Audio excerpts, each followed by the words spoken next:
Alright, hey guys, remember CCG back in the video. This is me going over some miscellaneous cards that were revealed and just kind of going over what they could potentially be able to do. So here we're going to get started with Shiver Take. So it's a level 5 light thunder effect monster with 1400 attack. And its effect here is if a monster whose original type is thunder is sent from your hand or field to the grave, you can special summon this card from your hand. So that immediately makes me kind of think of Thunder Dragon here. It's even a level 5 light thunder monster, so that's great. Being able to utilize this to get this out, possibly like go into a Chaos Angel or something like I've done in Master Duel. It's definitely going to be worth utilizing here. And if a Thunder monster's effect is activated in the hand while you control this monster, you can special summon one Shiver token, Thunder Dark level 1. So that's great because you can just get out another token here and you could use that possibly to link summon, or maybe if we see this card eventually go into Master Duel, you can utilize it for something like Colossus. But great just generic support for Thunder Dragon. Otherwise, don't really see what else would use it here. Now we're going to go into Deceiver, the Matchless Turret, which is a light machine pendulum effect monster.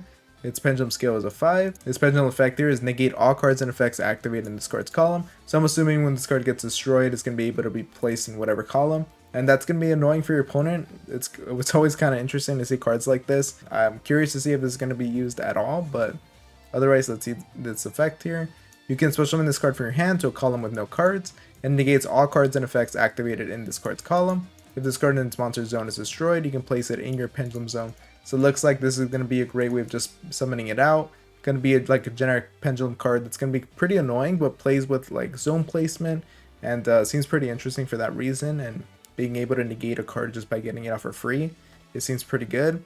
Now the only thing with this is that your opponent needs to not have a monster on it, so that means that you can't just put it on and negate it from there, but it's going to make your opponent have to think a little bit about their zone placement, and if they kill it, then they are going to have to think about it afterwards as well. So it's an interesting card that I think a specific deck in the future might be able to utilize. And here we have DPA Jean Demore, which is the Fire Cyber Synchro Tuner monster. Interesting, level 8. It requires one tuner, one non-tuner, so generic. If this card is synchro summon, you can special summon one level 4 Cyber monster from your grave in defense position, but its effects are negated. Also, you cannot special summon for the rest of the turn. So this card looks here like it's going to be possibly used in the future with just a Cyber Synchro deck, as this card is going to be able to get out a level 4. It has to be specifically a level 4 Cyber monster from the grave, and since it's a tuner, seemingly go into a level 12 Synchro. But yeah, it's a great extender for that reason. When your Cyber's monster inflicts battle damage to your opponent during battle with their monster, you can banish this card from your graveyard, inflict an amount of damage to them, an equal amount of damage to them. So again, another like little generic effect, but for Cyber's monsters, it's interesting, and I think it's gonna be worth seeing if it can do anything. And here we have the heretical fuscus, and this is a level 4 dark illusion Xyz effect monster, 2 level 4 monsters, so it looks pretty generic. You can target one effect monster your opponent controls, negate its effects. Then if it battled this turn, you can take control of it until the end phase. This is a quick effect if this card is an illusion monster as material. And if this card battles a monster, neither can be destroyed by that battle. So right away, it looks like this card is going to get a lot of value if you use it in an illusion deck, obviously. But not only that, if you don't, you can still battle into one of your monsters, into one of your opponent's monsters, and then take control of it after, just because its effect isn't necessarily oriented to the battle phase. It just says that as long as it battled this turn, you're able to take control of it. So that's pretty cool. Just go into a generic rank 4 like this, attack into your opponent's monster, then main phase 2, uses the effect to take it, and then possibly link away into like an IP Masquerade or something. But if you can make this into a quick effect, that's even better, because during the battle phase you can take control of it and then attack there. Pretty good generic rank 4 that I think we might see a little bit of play with. And here's the final card that we have.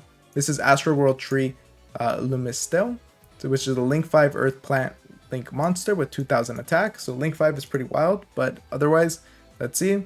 Each time, so you can only control one copy of this card. Each time your opponent special summons a monster's face up during the main phase, you gain life points equal to its attack. So it looks like you're going to be able to get a lot of life points. You're going to want to get this out as kind of your final monster, and then just when your opponent gets things out, you're going to be able to benefit from it. And then once return quick effect, you can pay life points in multiples of 1,000, max 3,000. This card gains an equal amount of attack. So that seems okay. I mean, you're going to really have to make sure you protect it. Obviously, it can get pretty beefy based on the life points, and it's going to be a good, like, at OTKing.